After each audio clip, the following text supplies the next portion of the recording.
mà thân Chúa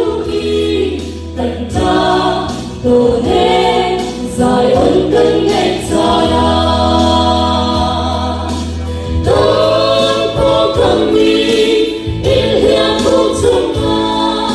thân thích ta cho thân mà tôn ta thân thái tu đi thân ý ngọc hát ta dài ơn ta cho xa ân thân thiên Hãy subscribe cho kênh Ghiền Mì Gõ để không bỏ lỡ